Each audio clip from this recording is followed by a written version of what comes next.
Hello ladies and gentlemen, and welcome back to my channel. And today is something rather random, combining an old interest and a new interest of mine, at least. um yeah. Great guns, hologram card included, from Performance Years Quality Card Company Inc. I've got 3 packs of quality collectible gun related cards. um I'm just gonna open them. No real rhyme or reason to any of this, other than I found it on eBay and I was like, okay, sure, I'll buy it. Maybe I'll find something interesting. The full list of this card pack is available online. It's really just some cheap kind of... What's the best way to open this without destroying the box? They're just cheap collectible cards, but they have no monetary value really beyond what the few individual dollars that people are willing to pay for them. And oh, I got a Colt. And I was actually hoping these would be more of a pack style thing of individual cards. And I think I just got the whole stack instead, possibly. So let's go through it and see what we have. Obviously, there's the Colt Army 45 foil. Nothing on the back of it. The Browning Buckmark silhouette with some info on the back of it. 22 caliber, 11 shot clip. Pretty sure that uses a magazine. 9 and 3/4 bull barrel. 22 long. Actually, it should be 22 long rifle. And value of $400 back in whenever these were made, which I can't actually remember, but I looked it up previously. I do like the Browning Buckmark. I have the Buckmark rifle, which is very fun with the heavy target barrel. I've always wanted one of these silhouette versions. They just look cool to me. Next up is the Gyrojet. Yeah, the Gyrojet. Value $1,500. No idea if that's correct. These are always interesting guns. The Colt Cloverleaf revolver. 41 caliber, 4 shots, $8,000. This model only. That's engraved. We've got the Colt Blunt Line, Johnson pistols, Colt Air Crewman, P38, Smith & Wesson Schofields. I've always wanted a Schofield. Finding one in good condition, though, that isn't super overpriced is difficult. But one day we'll get there. A Sewell and Rothsteyer combo. Let's see, 60 caliber and 8mm. Got those two. Colt Diamondback engraved. Let's see here, Colt and Smith & Wesson revolvers. Some of these are upside down in the pack. Texas branded Colt.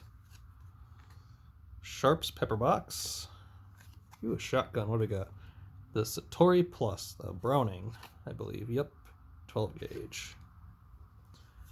1903. I also need one of these. The Blunderbuss. Let's see what I got there. Roget, probably French Roget dueling pistol set. 60 cal. 1911s, the Colt Pony pistols. Okay, so not 1911, are they? 1973 pocket-sized pistol, 30, 80, blah blah blah blah blah. Yeah, I'd probably find one, buy one eventually. Let's see, Cutaway Walter. Interesting. That's what I want. Oh, maybe not in that rusty-ish. Well, it's not so rusty. I don't know, it's hard to say. But yeah, M1 carbine with a clip, 30 round clip magazine. Whatever. Remington revolver, more Walters, Colt revolver, K43, Navy pistol, Army revolver. What the hell is that thing anyway? Oh, a signal pistol. Interesting. Or is that... Alright, cool. Harper's Ferry. Ooh, the DWM Luger carbine. These have also been increasing in price, getting harder and harder to find affordably. You can still find them readily, but yeah, they come in this says 30 caliber. I don't think I've seen one in a 30 caliber. I've seen them in, wait a minute, 9mm. Is that 30 cal? That might be 30 cal. I've seen a lot of these in 22 though. See some more Colt pistols, blunt line again, Winchester Model 92, Winchester shotgun. Let's see, Baby Browning and unique pistols, Colt Derringers. This is kind of getting boring. See if there's anything interesting in here. Single shot rolling blocks, always fun. Hartford pistols.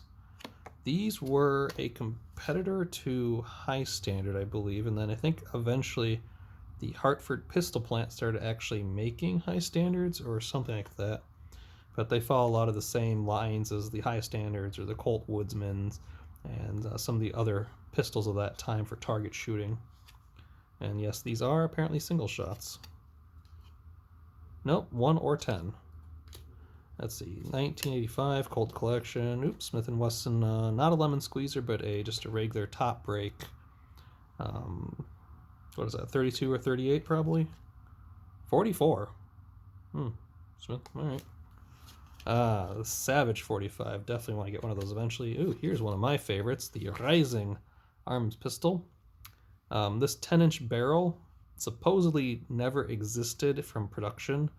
It was a plan by Rising to eventually introduce the Super Rising target pistol with 10-inch barrels, but he never got around to that, unfortunately. But I do own a pistol, a couple extra barrels, a couple spare parts, and if I ever find this mythical 10-inch barrel, I'm definitely going to try to get it, even though it has to be hand fit. Anyway, we got another Browning shotgun, the exhibition grade, don't actually care, the Tommy gun. Let's see, Smith & Wesson revolvers again, Springfield Carbon, Remington and Smith & Wesson pistols, some more Krieghoff, Luger, DWM stuff, Colt revolvers, a Zimmerstausen. Extremely popular in Germany at the turn of the century, personally detailed to fit hand, chin, and fingers. This Zimmerschützen also sports a gold inlay on the barrel. Gun was used for indoor competition shooting, for prizes ranging from a glass of beer to the preservation of the owner's pride. 4mm. 16 pounds. Yeeks. Colt revolving rifle. Oh, the Colt target pistol. There we go. The Woodsman, in fact, on this one. I don't know when the Woodsman branding was actually added to the Colt pistols, but as you can see, the resemblance to all these early target pistols is very, very similar. I mean, even today, 22 pistols and even 9mm pistols are very similar to each other. Derringer, Heckler & Koch, Springfield, Minard carbine. Oh, it's a tip-up 50 cal. Interesting.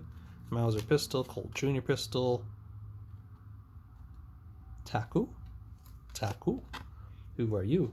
Taku Naval Dockyard Flatside Broom Handle Automatic Pistol is a variation on the standard broom handle model, which is started in an Italian contract. These, okay, cool. Chicago Palm Pistol. Oh, look, another Luger, or Mauser, Redknight, whatever. I don't like Luger Mausers, don't care for them. Another blunt line. The Mac.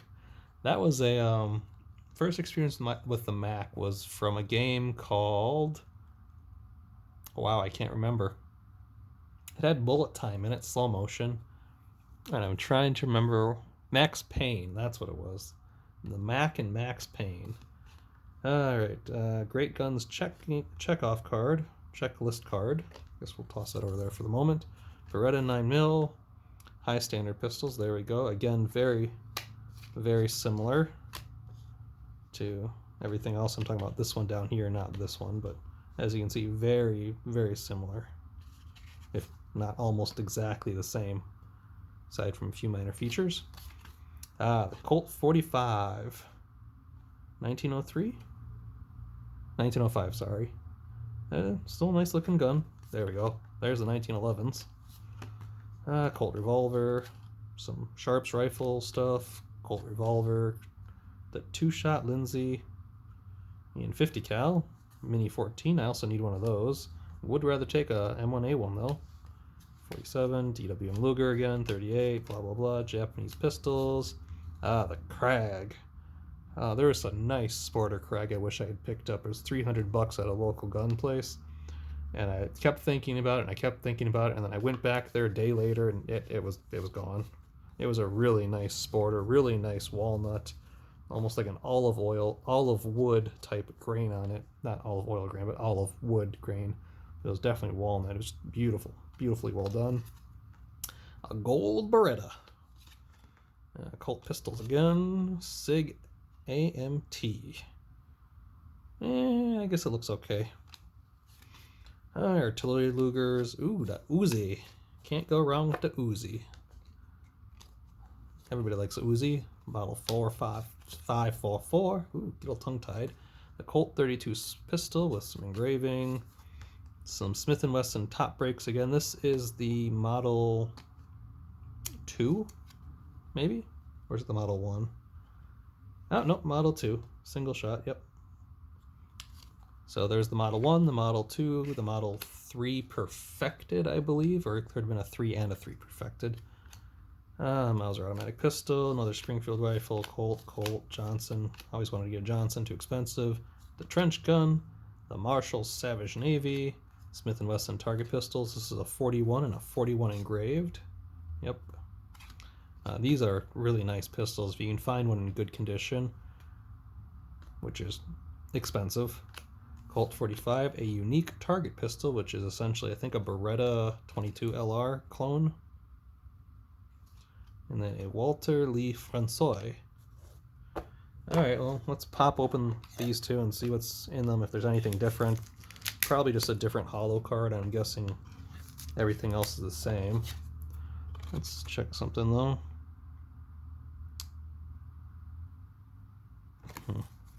Some of these are supposed to have some Harrington and Richard stuff in them, and I don't see it on the list.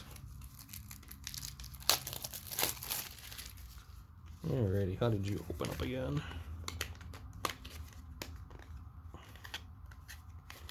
You know, I got it up. Alright, there we go. So this one is also Colt Army 45 foil, so fairly worthless to me. Got some stuff that was stuck in the side there, and I think it's exactly the same. Yep, that one is exactly the same, just a slightly different order. Maybe there was a second series. I'll have to look that up. Might be misremembering. And no, again, there is just no value in keeping these sealed. They have 0 collectability, 0 monetary value. Beyond what I, as an idiot with gun autism, is willing to pay for it. And yeah, same holo. Same holo, same guns. Well, honestly, a little disappointing. I would have rather hoped for like individual packs of like 10 or 15, like more modern trading card style thing, but unfortunately, I did not read up well enough about what I was buying. Well, anyway, there you go. Don't buy these, not worth your time or money, and have a good day.